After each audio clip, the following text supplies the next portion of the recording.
நாங்க பார்த்த வரைக்கும் எங்களுக்கு என்ன தோணுச்சோ அதை தான் கேட்டோம். எங்களுக்கு மன ரீதியா எங்களுக்கு பாதிக்கப்பட்ட விஷயங்கள் மட்டும் தான் கேட்டோம். யார்கிட்ட நீங்க கேட்டிருந்தீங்க? நாங்க கேட்டது அருணும் அன்ஷிதா கிட்டயும் நாங்க கேட்ட கேள்வி அது. அவங்க 2 பேர் பண்ண விஷயங்கள் தான் ரொம்ப வருத்தத்துக்குரிய விஷயமா இருந்தது. ஏன்னா டாஸ்க்குன்றதை தாண்டியுமே அவங்க எப்படின்னா மஞ்சரினா இப்படிதான், மஞ்சரி அவங்க தான் ப்ரொஜெக்ட் பண்ணிக்கிட்டே இருந்தாங்க. மஞ்சரி ஒரு நெகட்டிவ் நெகட்டிவ் நெகட்டிவ்னு. ஏன்னா எங்களுக்கு தெரியும்ல அவ எப்படின்னு சொல்லிட்டு அவ நெகட்டிவ் கிடையாது.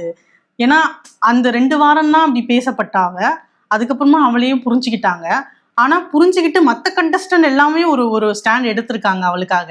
ஆனா இவங்க 2 பேரும் மட்டுமே அவ அப்படிதான் அப்படின்ற கண்ணோட்டத்தை மாத்திக்காமையே அப்படியே இருந்துட்டாங்க. மஞ்சரினா மஞ்சரினா பொய் சொல்லுவா, பொய் மஞ்சரினா பொய், அதே பேசப்பட்டுச்சு. தொடர்ந்து சில பேர் அந்த சௌந்தர்யா அந்த மாதிரி இருக்கிற ஆளுக்கெல்லாம் அதே தான் சொல்லிட்டு இருந்தாங்க, மஞ்சரினா பொய் பொய் பொய்ன்னு. அப்போ எங்களுக்கெல்லாம் ஒரே இது வந்துச்சு, இவளை பொய் பொய்னே சொல்லியிருந்தா இப்போ வெளியே வந்தவொடனே அவளுடைய வாழ்க்கை என்னது, மஞ்சரினா பொய் தான் சொல்லுவாளா, அந்த மாதிரி சொல்லுவாங்களான்னு சொல்லிட்டு அவங்க அப்பாலேருந்து எல்லாமே நாங்கள் ரொம்ப கவலைப்பட்டோம்.